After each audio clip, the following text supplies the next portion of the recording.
un étudiant à l'Institut national de la jeunesse et des sports d'Abidjan, le directeur du centre de médecine du sport suspendu. Enfin, 8 juin 1992, le Mali opte pour le changement. Le colonel Amadou Toumani Touré passe le flambeau au président élu Alpha Oumar Konaré. Bienvenue, bonsoir à tous. Une tête est tombée à l'Institut national de la jeunesse et des sports d'Abidjan.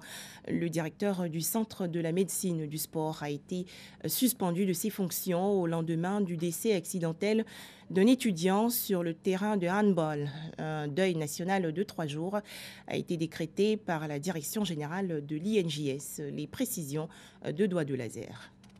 L'Institut national de la jeunesse et des sports d'Abidjan, sous contrôle de la police nationale de Côte d'Ivoire. Les étudiants de cette école ont effectué une marche le mercredi 6 juin dernier pour exprimer leur mécontentement suite à la mort d'un des leurs. Selon des témoins, ils déplorent l'absence du personnel médical lors de la blessure de leur camarade qui n'a pas survécu à l'accident. Sérieusement, il faut dire la vérité, il s'est accroché au poteau d'handball là. Voilà. Le poteau n'est pas fixé. Bon, pour voir, quand il s'est accroché au poteau, il est venu avec le poteau en bas et le front a eu le sol et le poteau est tombé sur la nuque.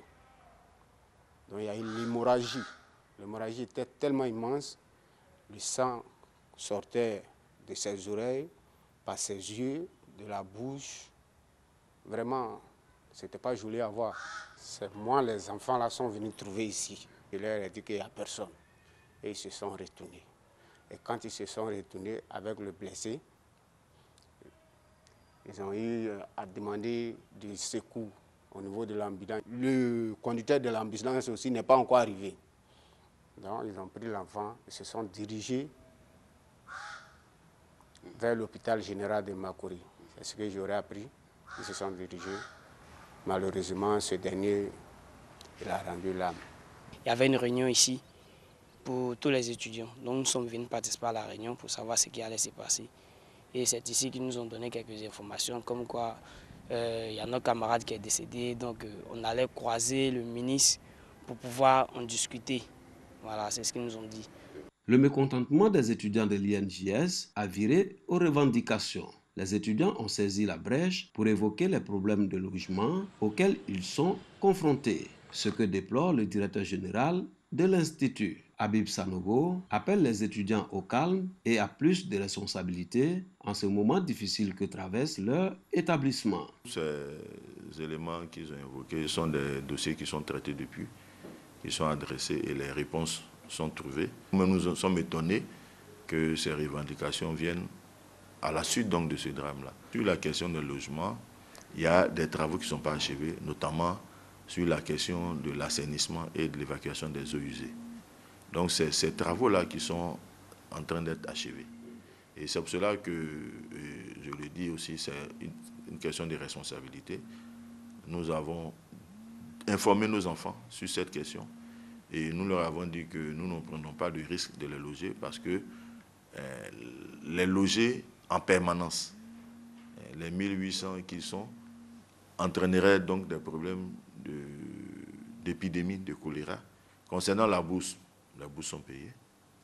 Le problème qui se pose, sur les 1800, il y a 48 étudiants qui n'ont pas déposé donc leur dossier à temps, alors que le délai de rigueur était le 28 janvier dernier. Ce n'est pas l'INJS qui octroie la bourse, c'est le ministère de l'Enseignement supérieur. Et dans tous les établissements supérieurs de Côte d'Ivoire, c'est des formateurs. Donc, ils ont une discipline à observer. Et nous les appelons donc à savoir raison garder. Comme je l'ai dit, c'est vraiment un accident malheureux. 3 jours de deuil ont été décrétés en la mémoire du défunt. Le gouvernement rassure les étudiants et informe l'ensemble des Ivoiriens qu'une enquête a été diligentée en vue de élucider les circonstances du décès de l'étudiant Dié Éric Privat et de situer les responsabilités. Les conclusions de cette enquête seront rendues publiques dans les plus brefs délais. Mais en attendant, le directeur du Centre de la médecine du sport est suspendu de ses fonctions. Les cours sont suspendus depuis 3 jours à l'Institut national de la jeunesse et des sports d'Abidjan. Ils devront reprendre le mardi prochain.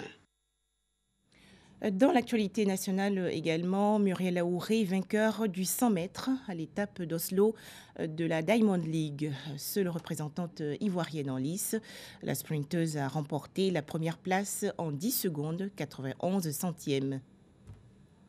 Après Rome, la sprinteuse ivoirienne Muriel Aouré s'est offert l'or en l'absence de ses concurrentes directes. La Jamaïcaine Helen Thompson, la Néerlandaise Daphne Schipper, la Nigériane Blessing Okagbore et sa compatriote Talou Marie-Josée, toutes absentes à Oslo. Muriel Aouré s'est imposée facilement dans un 100 mètres qu'elle a su dompter du début à la fin, résistant la Britannique Asher Smith-Dina au finish en 10 secondes 91 centièmes. Une belle performance de l'Ivoirienne qui revient à un meilleur niveau après une saison passée peu fructueuse. Les précisions de Jimmy Boka. Santé, 2 nouveaux décès attribués à l'épidémie de fièvre Ebola enregistrée récemment en République démocratique du Congo. Qu'en est-il en Côte d'Ivoire? Faut-il craindre le pire? Selon l'Institut national d'hygiène publique, le risque existe et il faut redoubler de vigilance. Le point avec Ami Koulibaly. L'épidémie d'Ebola sévit toujours en République démocratique du Congo.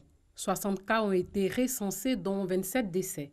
Face à la menace, la Côte d'Ivoire prend des dispositions en vue de protéger la population. Le ministère de la Santé et de l'Hygiène publique a renforcé le contrôle sanitaire aux frontières aéroportuaires, terrestres et maritimes par la prise systématique de la température corporelle des voyageurs conformément aux recommandations de l'Organisation ouest-africaine de la santé. Le directeur de l'Institut national d'hygiène publique appelle au respect des règles d'hygiène. Lavez régulièrement les mains avec de l'eau et du savon. Consultez le centre de santé le plus proche en cas de signes évocateurs de la maladie, notamment la fièvre, les maux de tête ou les saignements, etc. Nettoyez avec de l'eau, de javel, les espaces contaminés par les sécrétions des malades. Évitez de toucher, de transporter et de consommer les animaux trouvés morts dans la forêt. Selon l'OMS, le risque d'épidémie reste faible pour l'instant au niveau mondial. Cependant, il est très élevé en République démocratique du Congo et dans les pays limitrophes. C'est une première. Le Conseil de sécurité des Nations Unies a sanctionné hier 6 chefs de réseau de trafiquants de migrants en Libye. 2 ressortissants érythréens et 4 Libyens ont ainsi vu leur compte gelé. Ils sont également soumis à une interdiction de voyager.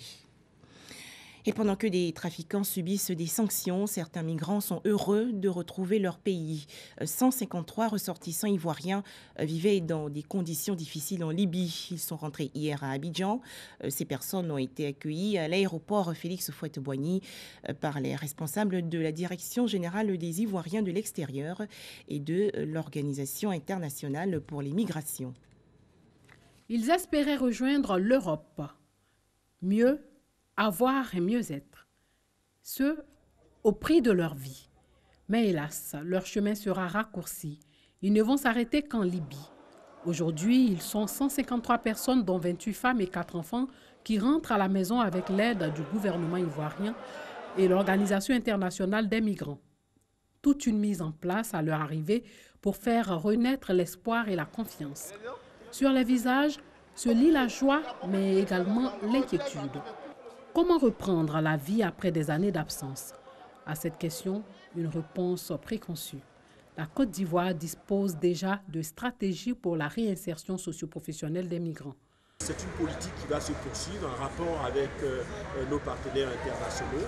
Et comme d'habitude, ces personnes qui reviennent bénéficieront, grâce au Fonds fiduciaire de l'Union européenne, un pécule de réinsertion à hauteur de 165 000 francs et des vivres aussi.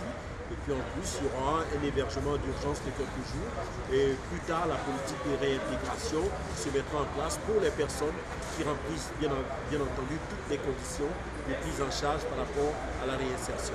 À ce jour, le gouvernement ivoirien a fait rentrer de Libye plus de 2842 migrants. On faisait le point avec Ami Koulibaly. Jean-Pierre Bemba a quitté en appel aujourd'hui. La Cour pénale internationale a en effet annulé la décision de première instance après avoir relevé des erreurs dans le jugement, notamment dans la non-prise en cause des circonstances atténuantes. L'ancien vice-président congolais avait été condamné à 18 ans de prison pour crimes de guerre et crimes contre l'humanité. En Afrique du Sud, le procès de Jacob Zuma ajourné au 27 juillet prochain. L'ex-président sud-africain est poursuivi pour corruption et blanchiment dans une affaire de vente d'armes vieille de près de 20 ans. Enfin, 8 juin 1992, changement à la tête du Mali. Alpha Oumar Konaré est élu président de la République avec plus de 60% des suffrages à la fin de la transition démocratique conduite par le colonel Amadou Toumani Touré. Mais quel est le bilan du mandat du président Konaré? Les explications de Dangui Dangui. 8 juin 1992, au terme d'un marathon électoral, Alpha Oumar Konaré est élu président du Mali. Un an plus tôt, le 26 mars 1991, une partie de l'armée dirigée par Amadou Toumani Touré renversait le régime de Moussa Traoré, au pouvoir depuis 1968. L'arrestation de Moussa Traoré faisait suite à des mois de meute et de grève générale à répétition qui avaient débouché sur 3 jours de soulèvement populaire sanglant, les 22, 23 et 24 mars. Ordre de Moussa Traoré, l'armée avait tiré sur la foule des jeunes manifestants, faisant 112 morts et près d'un millier de blessés selon un bilan officiel. Une fois Moussa Traoré renversé, les événements se précipitèrent sans heurts. Le 27 mars 1992, Amadou Toumani Touré prenait la tête d'un Conseil national de la réconciliation, CNR, qui suspendait toutes les institutions et promettait d'aller rapidement vers un régime démocratique. Quelques jours plus tard, le CNR était remplacé par un comité transitoire pour le salut du peuple, composé de civils et de militaires.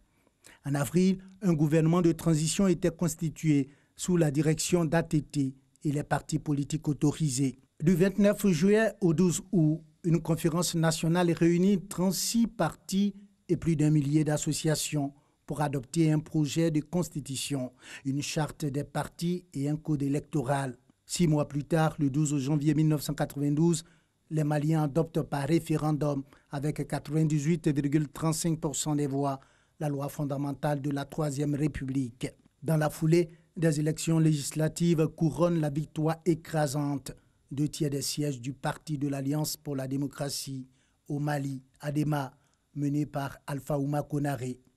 Enfin, le 12 avril, les Maliens se rendent aux urnes pour élire leur chef d'État. 9 candidats sont en lice, dont le chef de l'ADEMA, donné favori.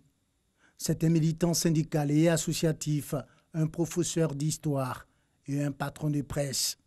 Fort de son image d'intellectuel ouvert et de panafricaniste convaincu, Alpha Oumar Konaré remporte 45,19% des suffrages au premier tour, devant Thioulé Konaté de l'Union soudanaise du Rassemblement démocratique africain. Le parti du premier président du Mali, Modibo Keïta, qui obtient 14,51% des voix. Le deuxième tour, le 26 avril, consacre sa victoire. Avec 69,02% des suffrages exprimés, Alpha Oumar Konaré devient, à 46 ans, le nouveau président du Mali. Le jour de son investiture, le 8 juin 1992, le lieutenant-colonel Amadou Toumani Touré lui rend publiquement les honneurs des militaires, tenant ainsi ses promesses jusqu'au bout et signant la soumission de l'armée au nouveau pouvoir démocratique, un symbole fort. La tâche qui attend le nouveau président, élu avec un taux de participation à peine supérieur à 20%, est difficile. Il doit certes consolider la démocratie et redorer l'image de l'État après 30 ans de dictature. Mais dans l'un des pays les plus pauvres du monde, il doit immédiatement répondre aux aspirations de changement et aux revendications socio-économiques dont la population exige légitimement la satisfaction. Merci de nous avoir suivis. Excellente fin de semaine à tous sur RTI2.